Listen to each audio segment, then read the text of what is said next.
magsimula ng business ng party needs pero wala kang idea kung ano ba yung mga items or ano ba yung mga products na pwede mo i-store sa bahay nyo or kung magpa-plan ka mag-open ng shop.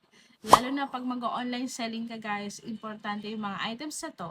So sa video na ito guys, ituturo ko sa inyo or magbibigay ako ng tips sa inyo kung ano ba yung mga products na pwede nyo ilagay or unang-una nyong bibilhin once nag-start kayo magbenta ng party needs. So, unang tip guys ay kailangan mo talaga, ito yung pinaka-importante, syempre kailangan meron kang balloons. So, sa mga balloons guys, maraming klase ito. Hindi naman lahat ng klase kailangan mong stock. Ano ba yung pinaka-mabilis or madalas hinahanap? Yung standard na klase, which is yung parang ganito guys. Yung parang ganito, matte siya. And then, ang sumunod naman is mga tools.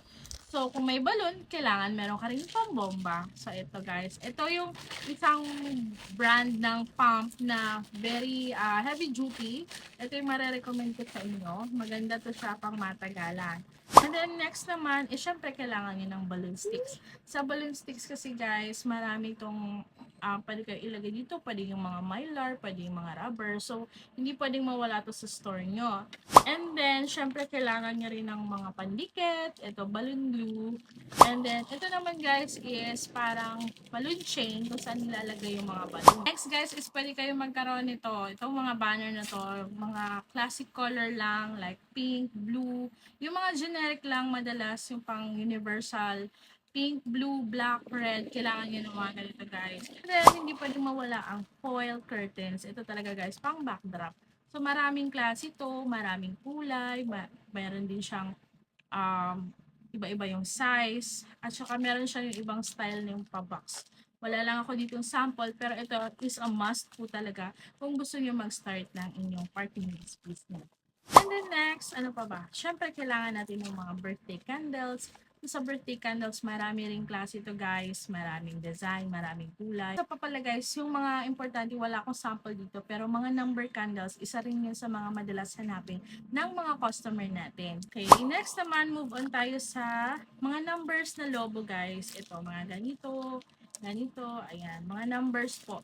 Kailangan nito guys kasi marami rin naghahanap ng mga ganito. And then, ano pa, ito syempre hindi pwedeng mawala ang mga letter foil balloons. Ito guys, letter foil and number foil. Ito yung maliit na size, maraming color to guys. Yung mga 3 main colors na laging nahanap ng tao. Pero na nag-start ako guys, ang madalas talagang hanapin ng tao is color gold. Which is, yun talaga yung pinakauna kong kinumpleto. Ngayon guys, makakabili ka nito sa isang pack nito is 10 pieces na for like 60 pesos. So, 6 pesos lang yung puhunan. Pwede mo siyang ibenta ng 12 to 15 pesos or di kaya 20 pesos. Ang pinakabenta ko dito guys is like 15 pesos lang. Okay na sa akin yun kasi hindi ka naman nagre-rent. Kailangan mo rin ito guys. Cake toppers ito. Yung cake toppers guys is maraming design. Again, ulit-ulit yung sasabihin, pumili kayo ng mga items na pang-universal. Like yung mga kulay na gold, silver, yun yung madalas hanapin ng mga tao. Ito guys, mga foil mylar balloons na ganito, mga star, mga heart. Meron dito mga happy birthday, yon. Mag-stock kayo guys like mga 2 to 3 designs lang sa mga happy birthday na foil. Or di kaya, ito namang mga stars, mag-stock kayo ng mga universal colors like gold, silver, rose gold, pink, blue. Yun yung mga kadalasang hinahanap ng mga tao. Sobrang ganda rin nito. Marami din pong naghahanap ng mga ganitong letter foils. Yung mga set na imbes na bumili sila ng paisa-isa, makakabili sila ng isang set nito.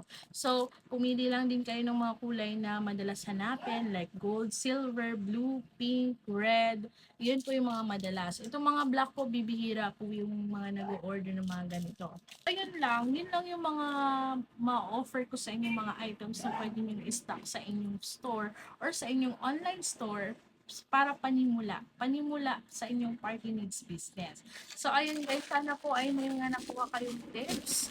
Okay, sa mga susunod naman guys, ay mag-aano ako ng video kung mga magkakano yung mga puhunan sa ganito. Thank you!